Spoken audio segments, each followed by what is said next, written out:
Okay. Hey, welcome back, everyone.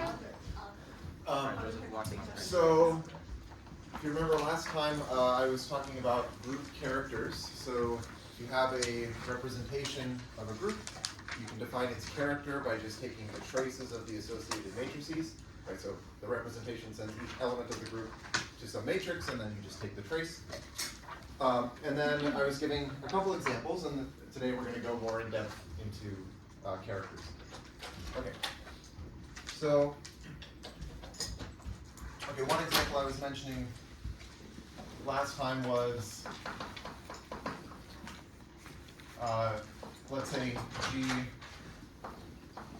acts on a set S, and then we consider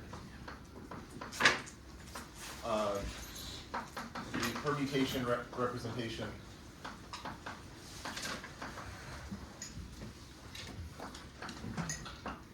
say X on this vector space CS, which is formal linear combinations of elements of S. And then I was saying chi of G, so chi is the character associated to the representation X. This is the number of elements fixed by, let me go write it like this, the size of the set of things, little s in S, such that GS equals S. So it's the number of things fixed by the action. So in particular, we've seen that the regular representation of the group is an example here where you take S to be the group itself and it acts by just multiplication. So in particular,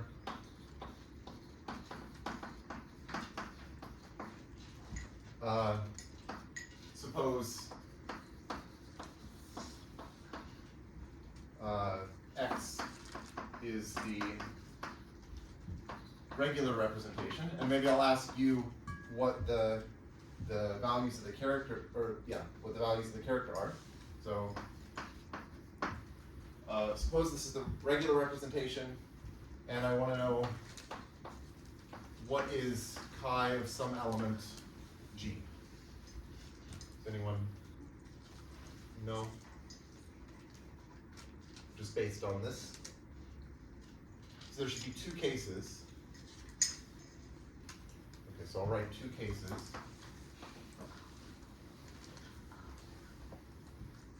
Yes? Maybe like there's one case where it's the identity and then it would be like the size of the group or whatever. And then like the other case it only fixes one thing because it's supposed to be invertible. So the first case is correct. That it's going to be the size of the group if G is the identity. I guess I'll write it as E. For the second case, it doesn't fix anything, just because, so it'll be 0. And this is just because, like, if you think, okay, what would it mean to say that GH equals H for some element? Well, okay, you're right. The fact that it's invertible is important here because then this would say that you could multiply by the point is that this should not, this should be 0, right, if G is not the identity, because it's going to send H to something else, okay? Right, so this is if G is not the identity.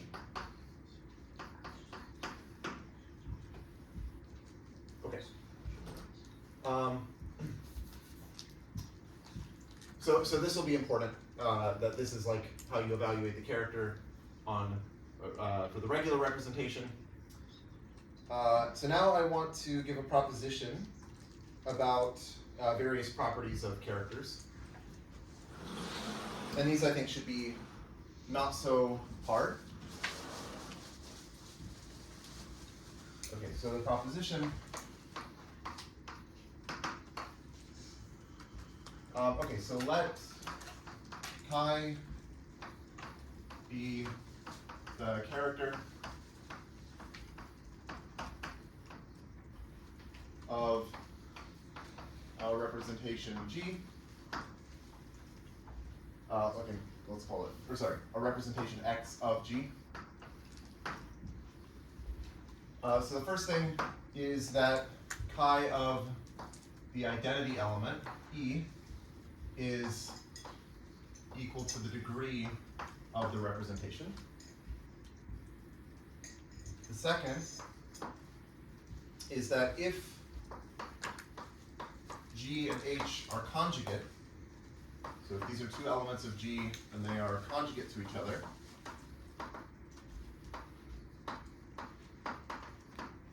then chi evaluates to the same thing on each of them. Then chi of G equals chi of H. Okay, and then the third is that, okay, let's say we had some other representation, say y.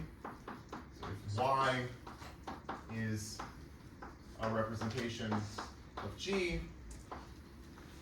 with some character, say psi, then if these representations are isomorphic to each other, well then they have the same character. Okay, so I'll just say x isomorphic to y implies that chi and psi are actually the same function.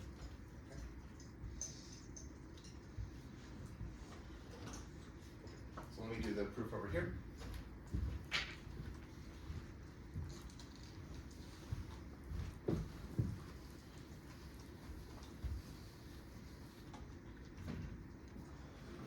Okay, so for the first part, if you think about, okay, well, what is chi of E?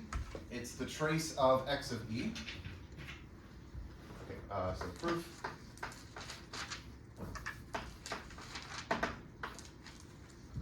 So number one, chi of E is just the trace of x of E. Well, what is x of E? It has to be the identity matrix, right? Any representation is going to send the identity element to the identity matrix. So this is trace of, okay, let's say it's a D-dimensional, well, okay, let's okay,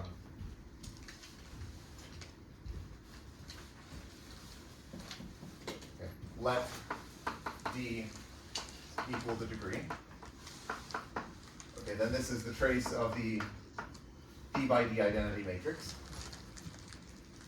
And okay, well that's just the sum of the diagonal entries on a D by D identity matrix, which is D. Okay. So the second one, 2. Okay, well if they're conjugate, so let's say if G can be written as say K, H, K inverse for some element K in the group, then chi of G, well, okay, so I guess I'll write it out. Chi of G is going to be the trace of x of G. Okay, but x of G is the same as x of KH, K inverse, and x is a homomorphism. So this is the same as, x of G is the same as x of K, x of H, x of K inverse. Okay, you can take the inverse out because it's a homomorphism. And then, okay, well now this is, in terms of these matrices, this is just a conjugate of this matrix by, you know, x of K. And then when you conjugate matrices, that doesn't change the trace. So this is actually the same as the trace of x of H, and that's by definition chi of H. Okay. So chi evaluates the same thing on G and H. And then for the third, so okay, let's assume that x is isomorphic to y. Okay, well what that means is that there's some, then there exists some, let's say T in GLD, some D by D invertible matrix, such that such that x of g is the same as t y of g t inverse for all g and g. Okay.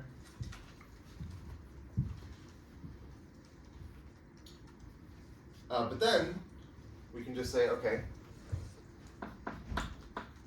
what is chi of g? Well, okay, it's the trace of x of g. So it's the trace of t y of g t inverse. And now I'm just using the same fact from before that the trace doesn't change when you conjugate the matrix. So this is the same as the trace of y of g.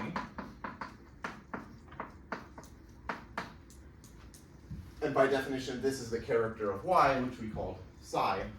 So this is psi of g. So this is for any g, and so that's saying that actually chi and psi are the same thing.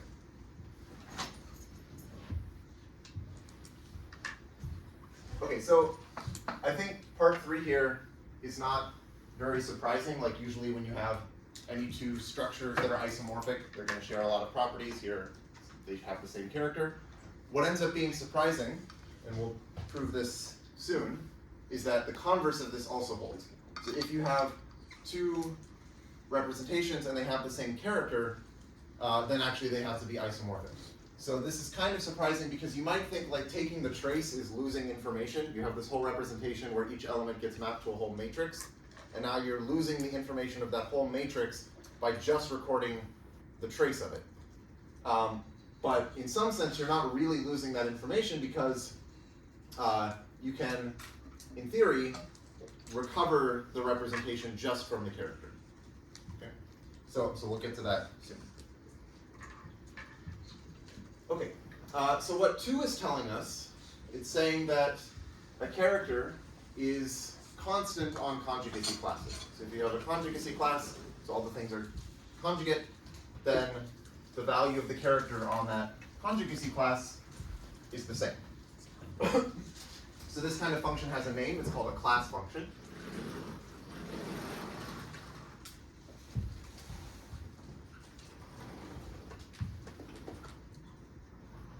So definition, a class function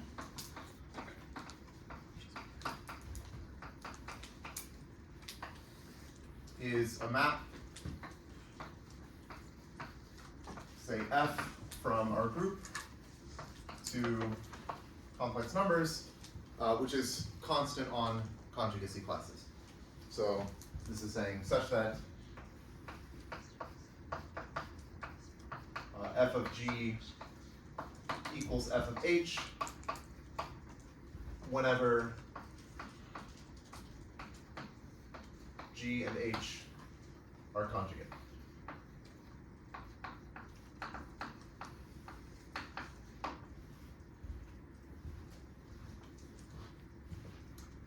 And I'm going to let R of g be the set of class functions.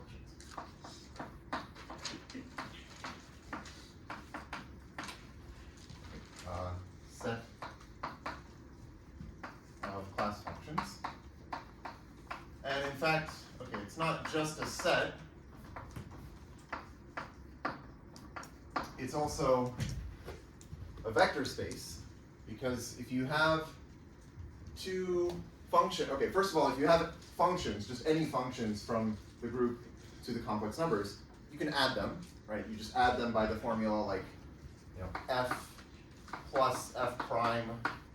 If these are two functions defined on the group, you add them by saying f plus f prime evaluated at some element g, which would just be f of g plus f prime of g. And you can also multiply by scalars, right? You just say, if I take a scalar c times f and I want to evaluate that at g, okay, that's just the same as evaluating f at g and then multiplying by the scalar. And then an easy observation is that if f and f prime are both class functions, well then so is their sum. And if you take a class function and you multiply it by a scalar, that's still going to be a class function. So the set of class functions is actually the vector space of class functions.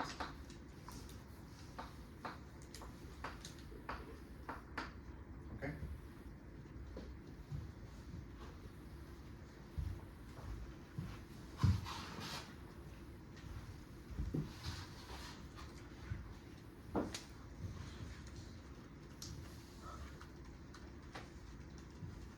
Okay, so characters are examples of class functions, but there are other nice examples of class functions. Probably one of the simplest is you just take a conjugacy class. So let's say given a conjugacy class K,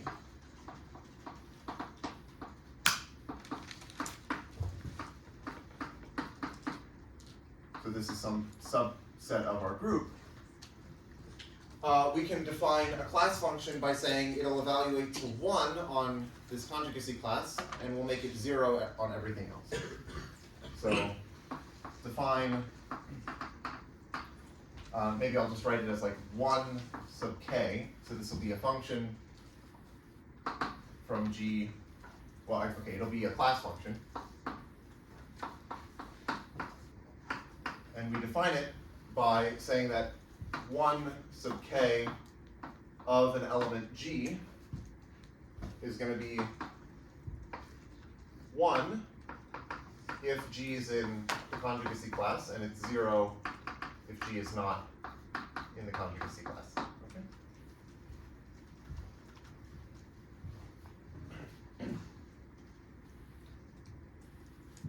So it's not hard to check that these functions that I just defined, the functions of this form, give you a basis for this vector space of class functions. Yeah, so maybe I'll just assert that. If you think about it, you can check that they're linearly independent and that they span the whole collection of class functions. So the functions 1 sub k, and this is like as k ranges over conjugacy classes,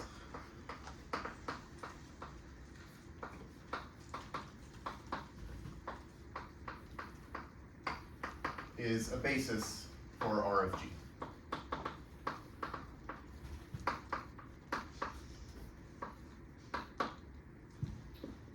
So in particular, the dimension of this space is just the number of conjugacy classes.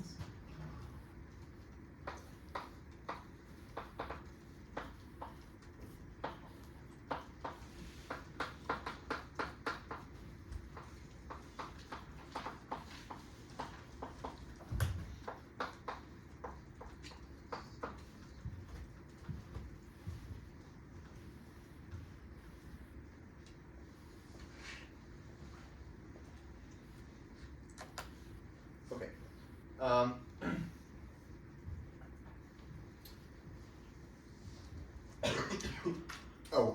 One other thing I want to define.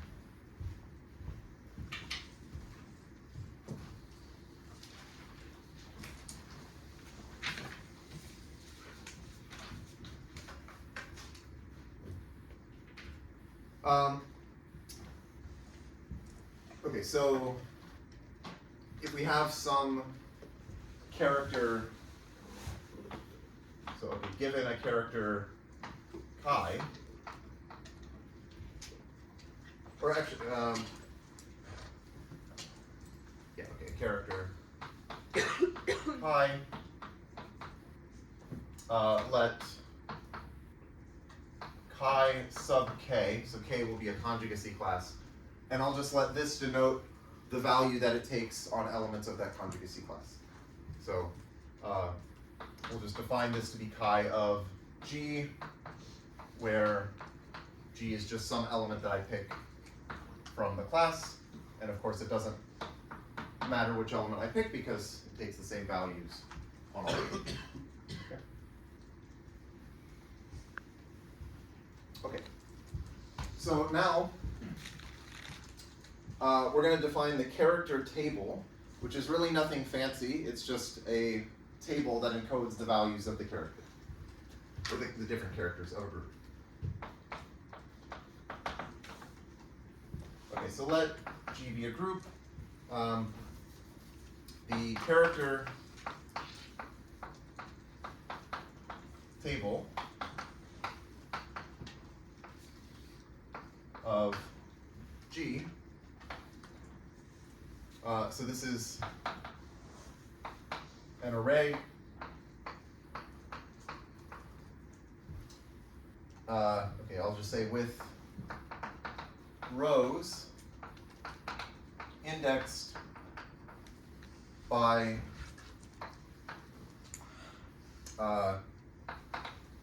inequivalent characters. And by inequivalence, I mean characters of non-isomorphic representations. So you take all of the, or I should say irreducible, sorry. Inequivalent, irreducible characters. Okay, and I haven't defined irreducible character, but it's just the character of an irreducible representation. And so you take all of the different irreducible representations and you just list out their characters. Now I guess I haven't justified yet that this will be finite, or like how many different irreducible representations you have. We will see that actually the number of irreducible representations up to isomorphism is equal to the number of conjugacy classes. So, okay, this is an array with rows indexed by the inequivalent irreducible characters, and columns indexed by conjugacy classes.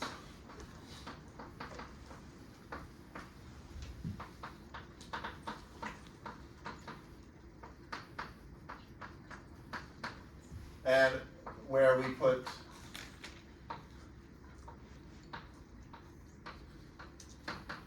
this number chi sub k into the, well, I'll say the chi comma k position. So what I mean by that is we're going to have, well, okay, it'll look something like this. We have some table for our group. We're going to have a bunch of characters here, say chi 1, chi 2, so on, chi r. And then here we'll have a bunch of conjugacy classes, k1, k2, kr. And then just in each entry, we take this conjugacy class and evaluate it at that, or sorry, this character and evaluate it at that conjugacy class. Right, so here I would take, okay, maybe that I didn't do the notation well, but it would be this thing, right? This is the value of chi2 evaluated at something in k2. And similarly, for all the other entries.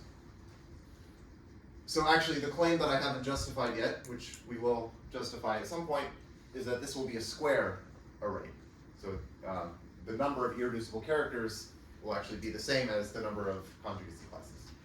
Okay. Oh, maybe I'll just say that there's sort of a convention that usually the top row corresponds to the trivial character, right? So there's always a trivial representation for any group. So it has the trivial character, and that'll be in the first row. And then usually the first column is just the conjugacy class consisting of just the identity element, right? Because the identity element is just its own conjugacy class. So that's usually the first column. Okay, but that's just kind of a convention. Okay. So let me do an example, or maybe a partial example.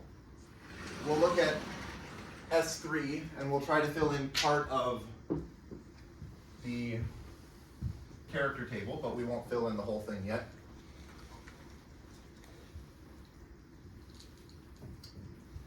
Okay, so the example is for when G is the symmetric group S3. Okay, so there are 3 conjugacy classes in S3, there's, let's say, K1, and this will just be just the identity element.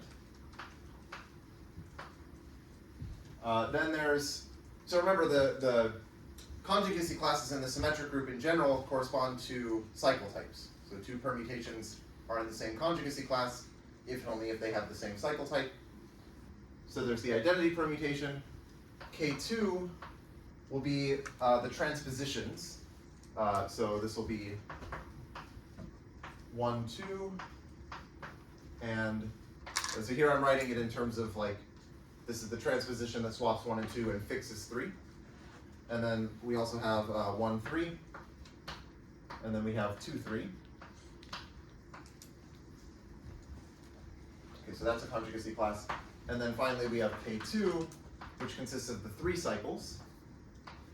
So that would be, well, there's the 3 cycles sending 1 to 2, 2 to 3, and 3 back to 1. And then there's also the 3 cycle that sends 1 to 3, 3 to 2, and 2 back to 1. Okay. So those are all 6 elements of S3.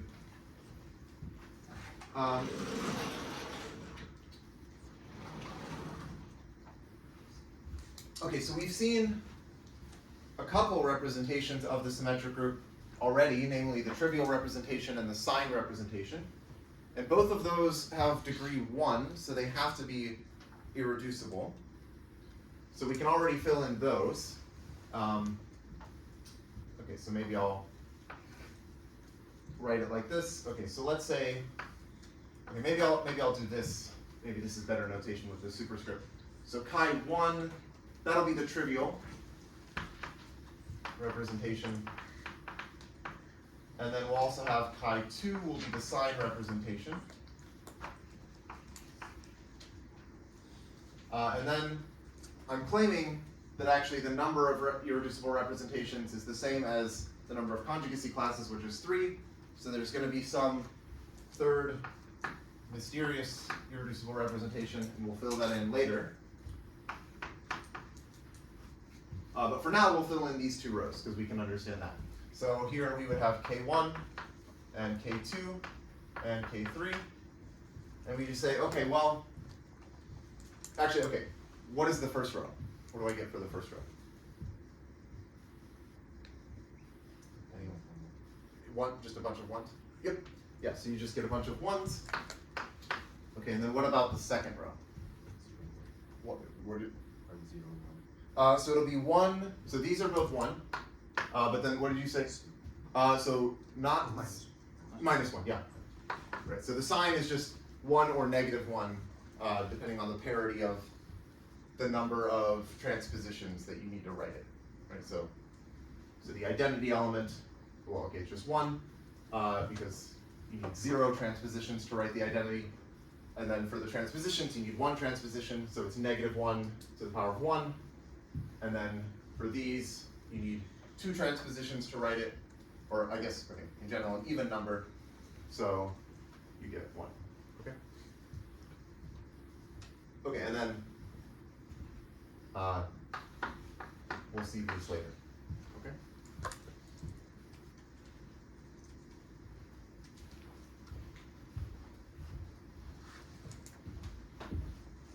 Okay, so I want to, oh, maybe I have room here, okay. Well, yeah, I'll just go over here.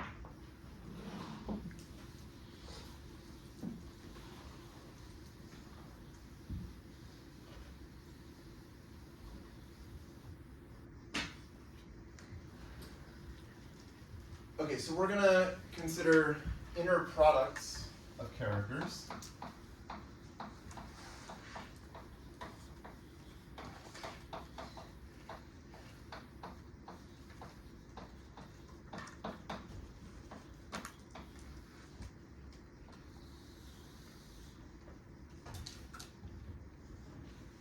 Okay, so let me start by defining an inner product. Well, okay, we can define an inner product on the set of all functions from G to C. It doesn't have to be characters. So the definition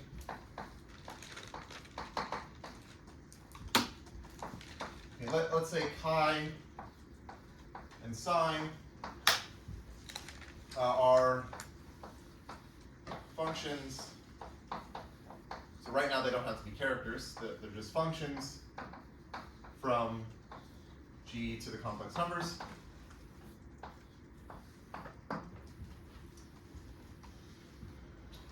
Then we can define their inner product.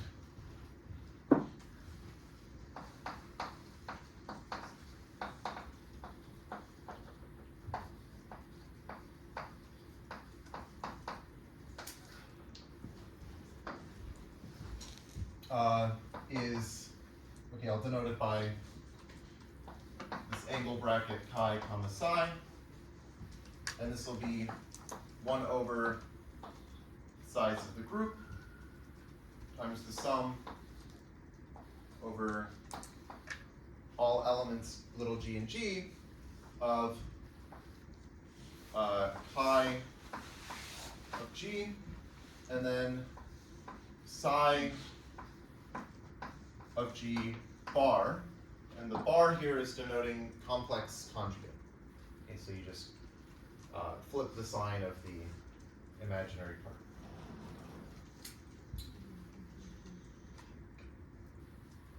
Okay.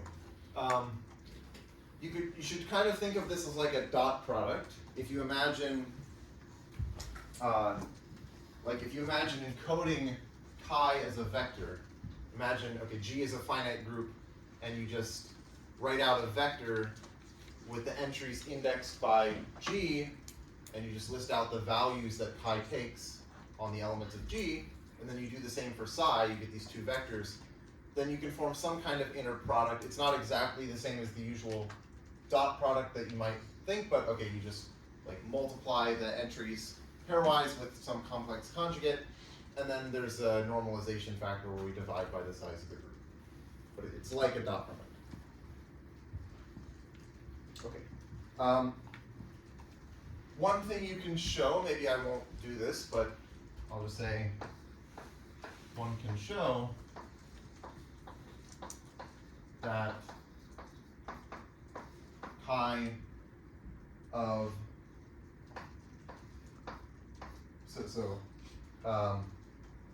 okay.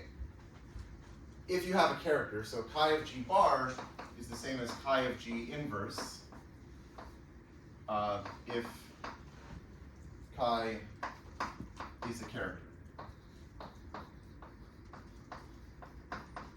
I guess here I wrote it with psi, but the point is that if these are characters, if these are characters, then you could, instead of having the bar here, you could put an inverse in there.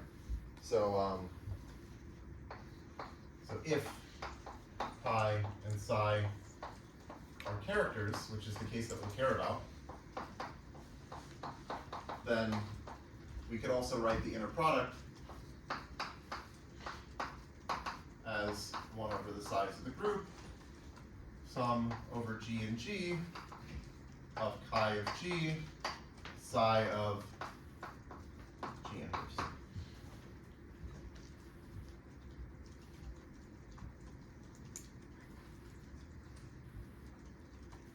Oh, and then maybe there's another way we could write this, because we can use the fact that these are class functions, right? If they're characters, they're class functions. So we could lump the sum together according to the conjugacy classes and say, okay, this is also the same as, again, 1 over the size of the group. And then we're going to sum over conjugacy classes k. And for each conjugacy class, we'll take, we'll take the sum over the things in the conjugacy class of this, which is just going to be chi sub k, and then psi sub k bar times, it's the size of k, and then chi sub k, psi sub k bar. Right, so all I'm doing here is I'm just lumping the sum together according to conjugacy classes. So if I take a conjugacy class k, I sum up over all of the elements in that conjugacy class, and for each element, all of these terms are the same, and that term is just like chi sub k psi sub k bar. I guess I'm using this formulation. And so then the number of terms given by the conjugacy class k is just the size of k. I get that many terms. Okay. So I'm gonna tell you what's called the so this is called the character relations of the first kind. There will also be as character relations of the second kind.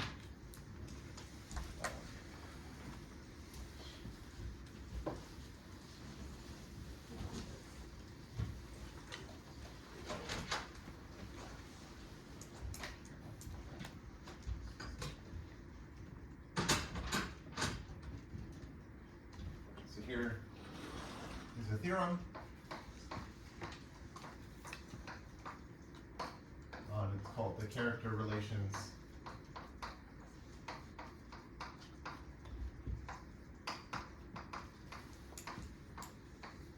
of the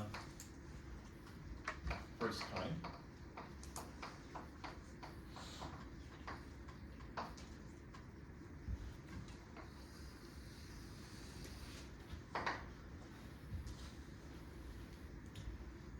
Okay, so let chi and psi be irreducible characters of our group.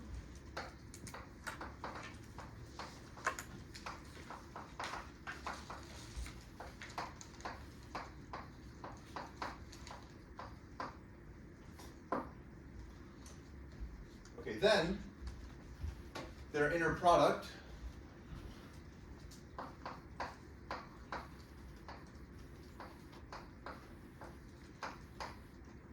is, it's going to be 1 if they're actually the same character, and it's 0 if they are different. So,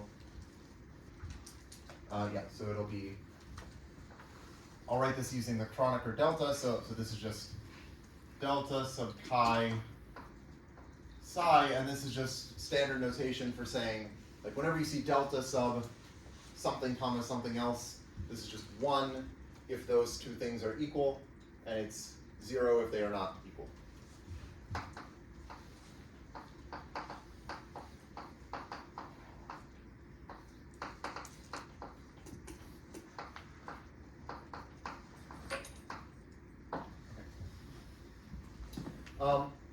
So I thought about going over the proof of this, but it's kind of long, and I kind of want to get to the combinatorics because this is supposed to be combinatorics, and so far we've just been doing representation theory. So I figured I would skip the proof of this, but if you want to see the proof, it's in this book, the symmetric proof by Bruce Sagan. It's also in like pretty much any abstract algebra book that covers group representation theory, so you can find it there. But I'm going to skip it here. Okay. Okay, but let me give you a corollary of this fact, which has many parts.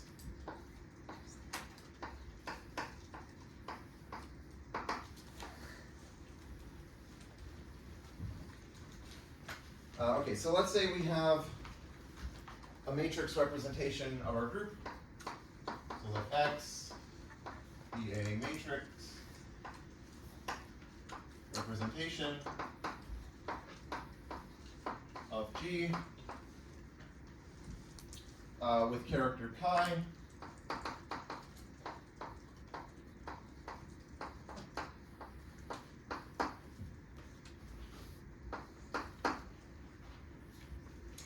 And let's say that we can write X, let's say X is isomorphic to M1 copies of X1, direct sum M2 copies of X2, and so on, all the way to MK copies of XK. Where this is the sort of setup that I had before. These are all non-isomorphic irreducible representations, and m sub I xi is just like the direct sum of mi copies of xi. Okay, so 1, okay, there are 5 parts, and maybe I don't have space here. Okay, let me move over to another board.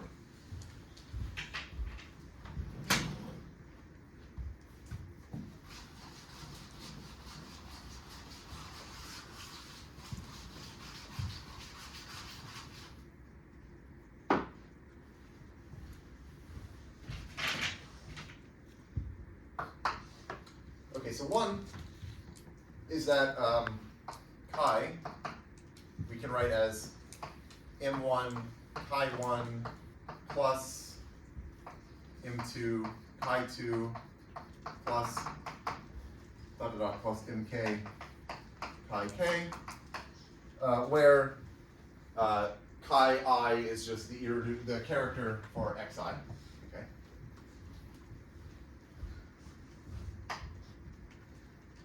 I'll just write it like that. 2,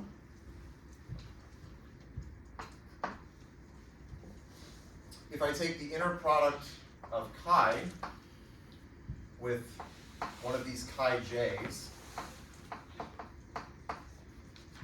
I'm going to get exactly m sub j for all j.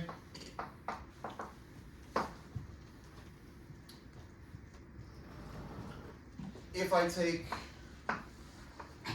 chi inner product with itself, I'm going to get the sum of the squares of the m's. Okay, so this will be m1 squared plus m2 squared plus mk squared.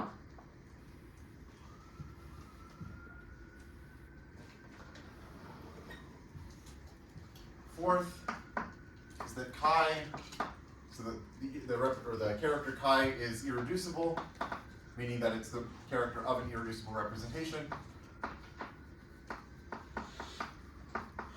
If and only if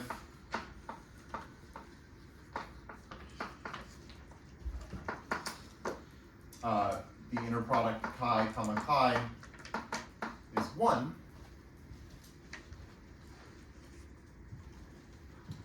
and then finally 5 says okay, let y be a representation, matrix representation of G with character psi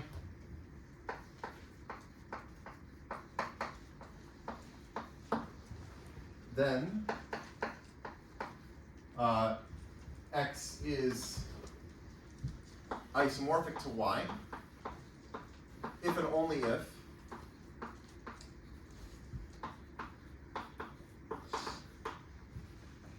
chi equals psi as functions. Okay, so this is going to be important. This is what I was saying earlier that, well, I think we already showed that if x and y are isomorphic, okay, then their characters are the same. But actually, if their characters are the same, then they must be isomorphic.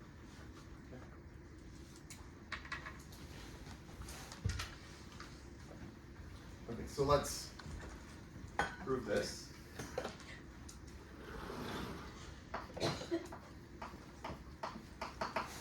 Okay, so for 1, well, okay, we just write this out. We say, what is chi? It's going to be the trace of x, right? And by this I mean chi of g is trace of x of g. Okay, and then this is the trace of this decomposition, direct sum from I equals 1 to k of mi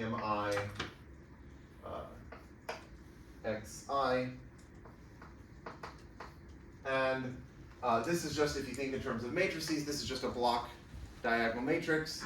And here I'm just taking the sum of the diagonals, but that's just what I would get if I took the traces in the individual blocks and then added those up. So this is just the sum from I equals 1 to k of mi trace of xi. And of course that's the same as this because the trace of xi is chi I. That thing.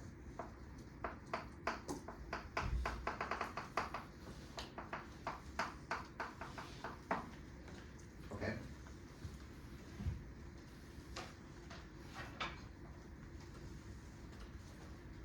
So now let's look at 2. Okay, so what is this inner product? Chi comma chi j. This is going to be, okay, well, we just think, okay, let's just write out chi is going to be this thing. M1 chi 1 plus da, da, da, plus mk chi k. Right, that's what we just showed is chi. And then we take the inner product with chi j. Oh, maybe I didn't justify this, but this is, I mean, it's not hard to see. This is linear in both arguments.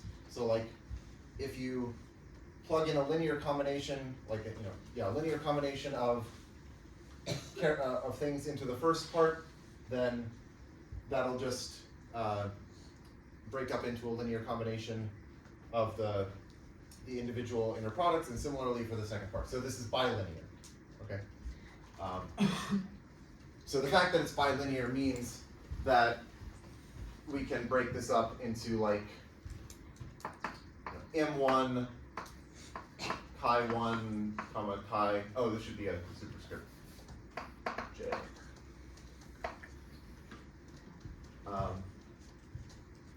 Chi j plus da da da plus mk, and then chi k chi j.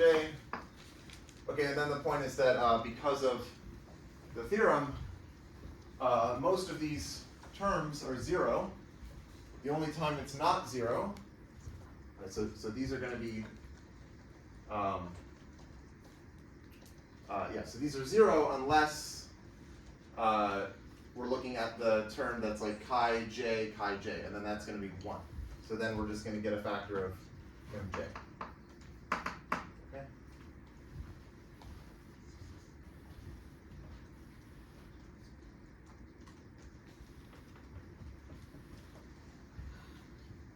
Okay.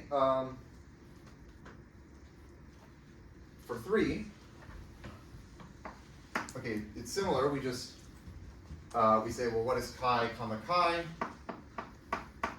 It's going to be m1 chi 1 plus da, da, da, plus mk chi k, comma m1 chi 1 plus da, da, da, plus mk chi k.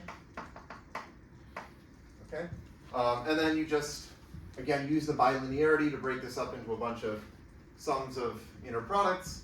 So you'll get like m1 squared chi 1 chi 1, and you'll have m1 times m2 and chi 1 chi 2, all of those terms. And the only ones that survive, because again of this theorem, the only ones that survive are going to be these terms, like m1, or sorry, we'll get like m1 chi 1 chi 1, and then m2 chi 2 chi 2, and so on until mk chi k chi k. And then these are all 1 again because of the theorem, like all of these inner products. So this is just, oh sorry, there should be a squared. Yeah, right, because like for the first term, for example, we get m1 squared times chi 1 inner product with chi 1. And then again, okay, these inner products are 1, so we get the sum of the squares.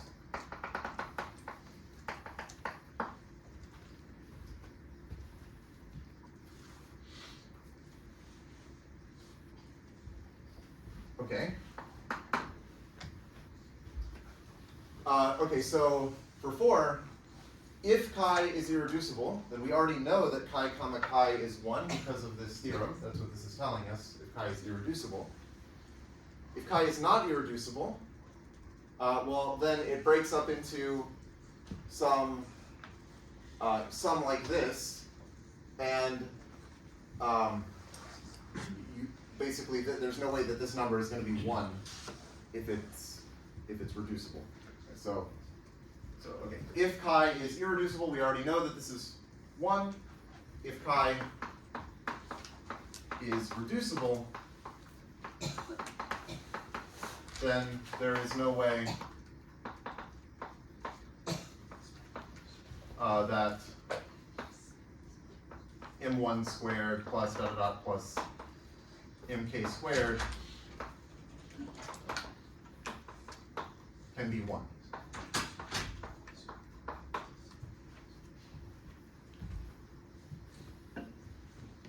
It's going to be something bigger than 1. Okay, and then finally, for 5,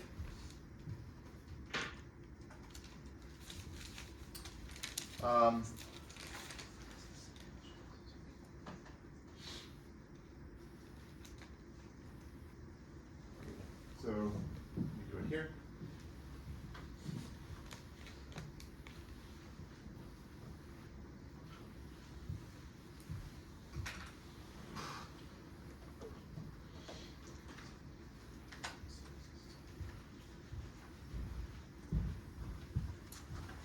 Yeah, so 5 is maybe, well, I don't want to say more important, but it's like one of the big important parts of this corollary.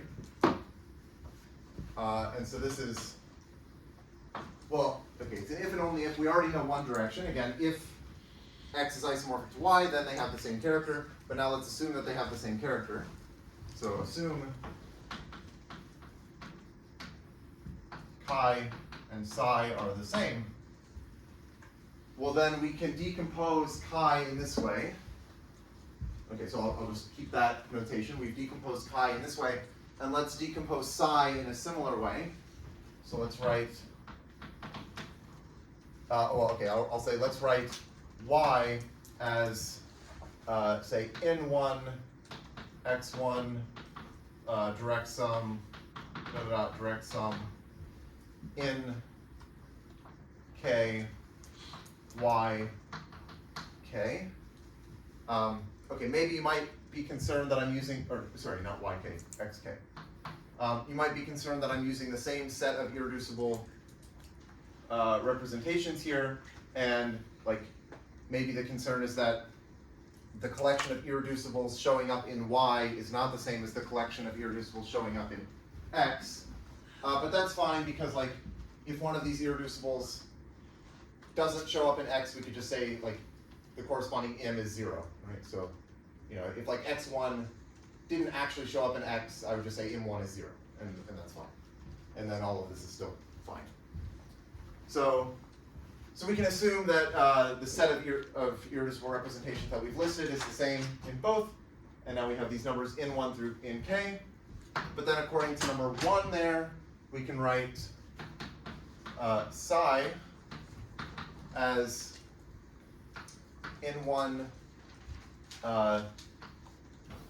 chi1 plus dot dot dot plus nk psi k. Okay, and now basically what this theorem is telling us is that the characters of the irreducible representations are orthonormal for this basis. So in particular, they're linearly independent, right? Like this, it's sort of straightforward to check based on this, that this implies that different characters are linearly independent when you think of characters as, I don't know, vectors in a vector space. So they're linearly independent. And so what that means is if we assume chi equals psi, then, okay, we're saying that chi is m1 chi1 plus dot dot plus mk chi k, and this is supposed to be equal to n1 chi1 plus dot dot plus nk chi k, but these characters chi1 through chi k are linearly independent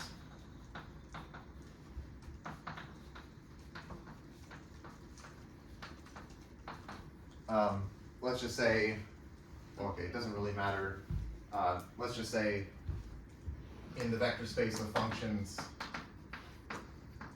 in the vector space of functions from G to C,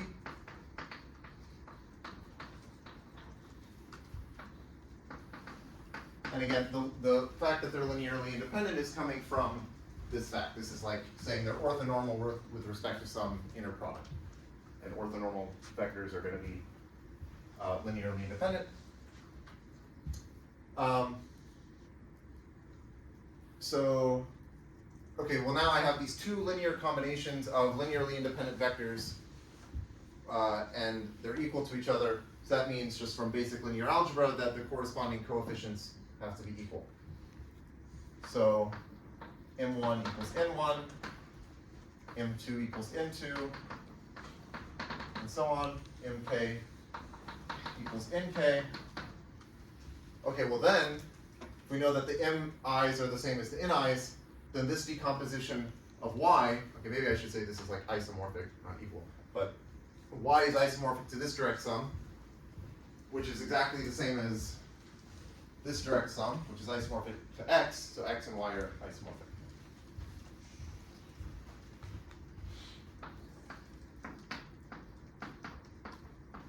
Okay.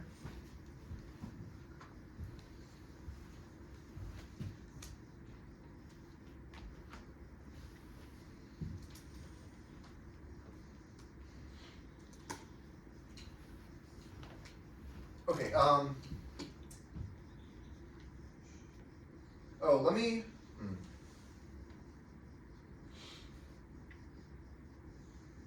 let's see. Yeah, maybe, okay, we can do an example for the symmetric group S3. Let me first mention that we can simplify things a little bit for the symmetric group in terms of our formula for the inner product. So, okay, this is the end of the proof. So let's say we go back to S3.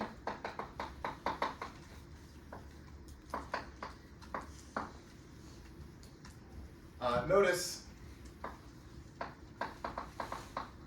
that if we have two permutations, say pi and pi inverse, okay, so we take a permutation pi and its inverse, they have the same cycle type. Okay, so I'll just say, notice that, maybe this is true for any Sn actually. So okay, first let's take G to be Sn. Notice that for any pi in Sn, pi and pi inverse have the same cycle type.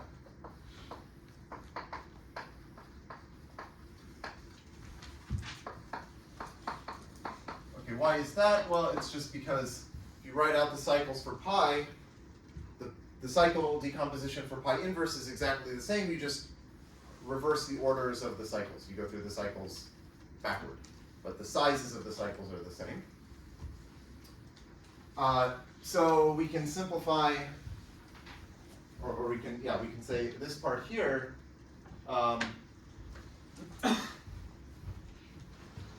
So if we have two functions, say pi and psi, then we can write this as 1 over n factorial, that's the size of the group, and then the sum over permutations in Sn of chi of pi, psi of pi. So I guess the only point I'm saying here is that actually you don't need the inverse here, you don't need the complex conjugate because it's the same thing. Or maybe another way, yeah, okay, so this is for any functions. You don't need the complex conjugate. And so in particular, if these are characters, then we were saying, okay, you could replace the complex conjugate here by putting in an invert. Oh, wait, sorry. Maybe I do want these to be characters. Yeah, okay, sorry. So for any characters. So for characters pi and psi, we have this. And all I'm saying is that psi of pi is the same as psi of pi inverse, or in other words, psi of pi is real. So actually, one consequence of this is that the values of the characters of the symmetric group are real numbers, not just complex numbers. And again, that's just because we have this, and we're saying that for any permutation G, chi of G is the same as chi of G inverse because they're conjugate, but chi of G inverse is also chi of G bar, so chi of G is equal to its complex conjugate, so actually it has to be real. Okay.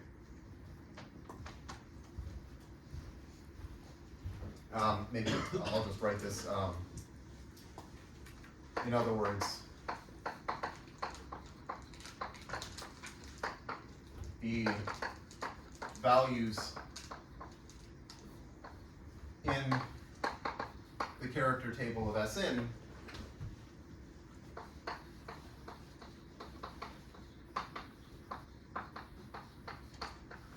are real.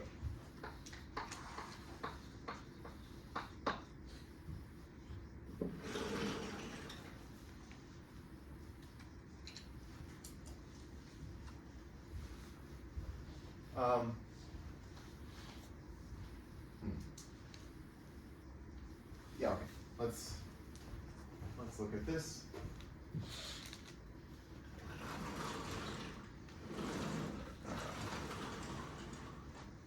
Oh, maybe I want to keep that. Except, okay, this got erased.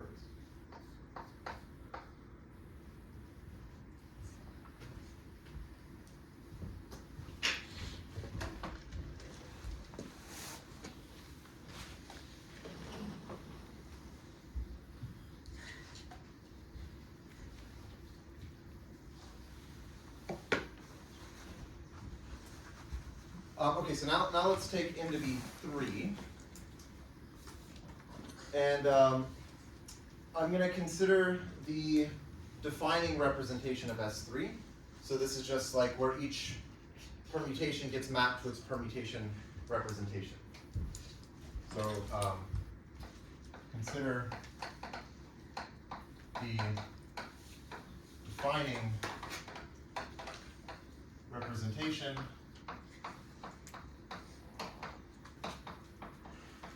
of S3 with character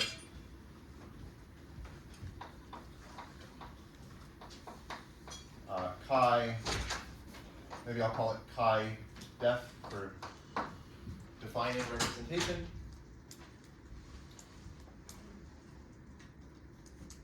Okay, so we already had 2 of the irreducible representations of S3, which were trivial and sine, and now there's this other one that we want to understand.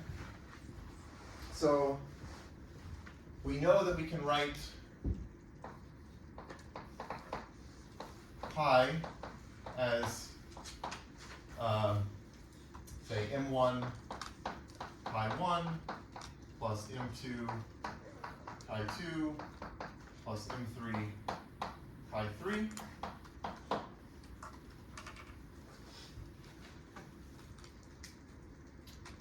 And then we can use this inner product thing to figure out what M1 and M2 are. So chi 1 is going to be the trivial representation, chi 2 is going to be the sine representation.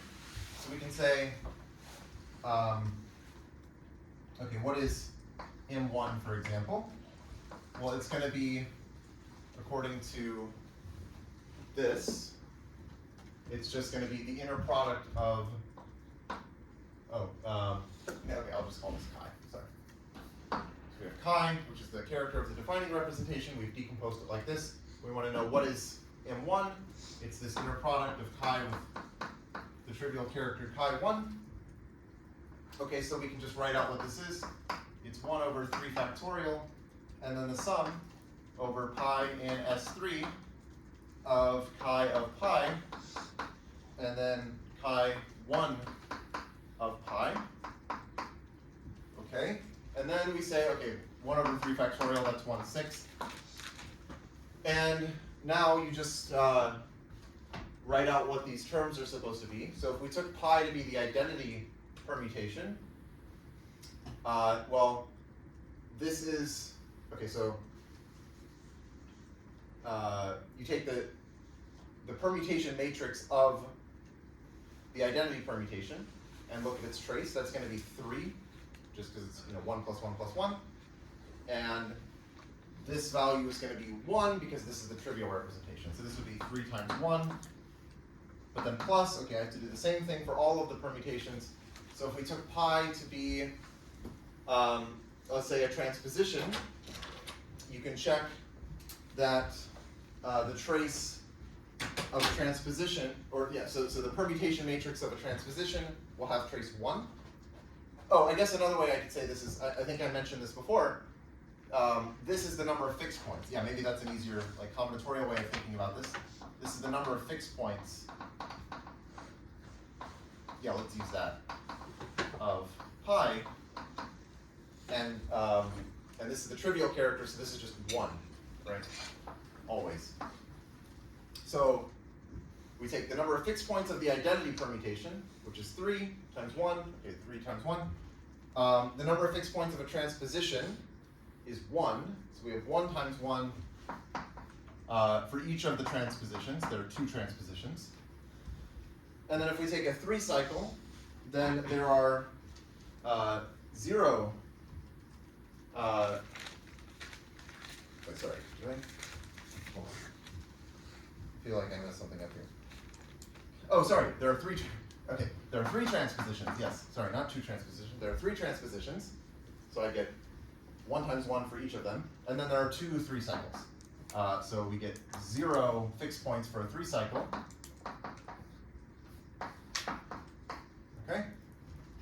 And then, okay, if you work this out, this is 3 plus 1 plus 1 plus 1 plus 0 plus 0, so that's 6. We divide by 6, we get 1. So M1 is 1. Okay?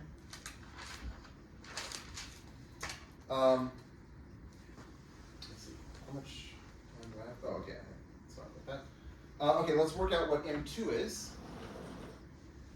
So what is M2? Again, it's going to be the defining character, inner product with the sign representation. Remember, we're saying this chi2 is the sign representation. So we're going to get 1 over 3 factorial, sum over pi in S3 of pi of pi, which is also still the number of, okay, it's also this, number of fixed points. And then times pi2 of pi, which is the sine of pi. So now we get a similar sum. It's going to be 1/6. And now we have 3 times, okay, the sign of the identity permutation is 1. So we still get a 3 times 1. And then we say, okay, for each of the transpositions, the sign of a transposition is -1. So the only thing that changes in each of these terms is that this 1 turns to a -1. So 1 times -1 plus 1 times -1 plus 1 times -1. And then these terms still remain 0 because the 3 cycles have no fixed points. And then, okay, well, it's 0, doesn't matter what the other thing is, but it's 0 times 1. Plus 0 times 1. And okay, so this is 3 plus -1 plus -1 plus -1 plus 0 plus 0, so that's 0. So M2 is actually 0. Okay.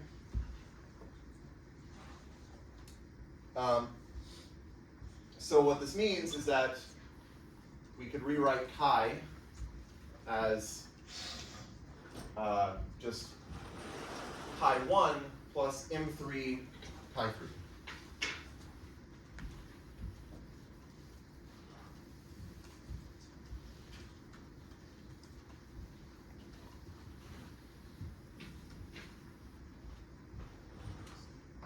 So chi, the defining character, is the trivial character plus some number M3 times pi, times some pi 3, for some mysterious irreducible representation or irreducible character pi 3. Okay.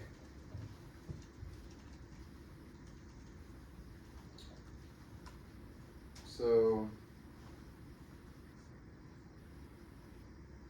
I don't know if I want to continue.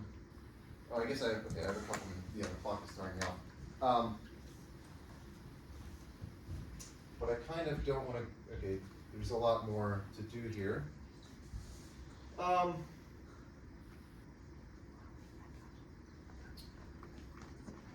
Okay, so maybe I'll just say, for now, that this is going to end up being 1. I wonder if there's an easy way to see that. Using what we've done already.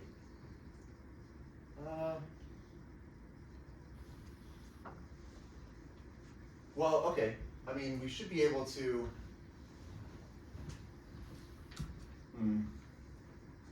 Oh, yeah. Okay. What if we do? Okay, I think we have already enough to do this. We can say, what is this? Let's look at the inner product of chi with itself. Okay. If we do that, we're going to get 1 over 3 factorial, and then sum over permutations pi in S3 of the number of fixed points squared. So chi of pi squared, again, this is number of fixed points.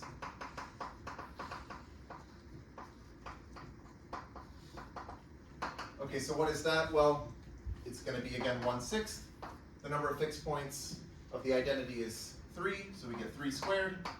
The number of fixed points of a transposition is 1, so we get 1 squared plus 1 squared plus 1 squared. The number of fixed points of a 3 cycle is 0, so we get 0 squared plus 0 squared. And this is, okay, 9 plus 1 plus 1 plus 1, so that's 12. 12 divided by 6 is 2.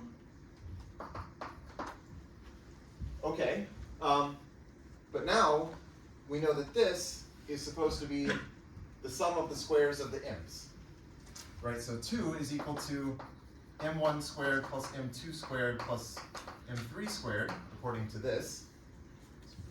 We already found that m1 is 1, and we found that m2 is 0. And so what that means is, okay, 2 is equal to 1 plus m3 squared, and that means that m3 squared is 1, so m3 is actually 1. Okay, so actually without knowing, I mean, this is kind of one of the fun things about working with these characters, like without actually knowing what this chi3 is, we can work out what m3 has to be by playing around with these numerics of the inner products. Okay, so I'll probably continue with this example next time, and at some point we'll see what this actually is.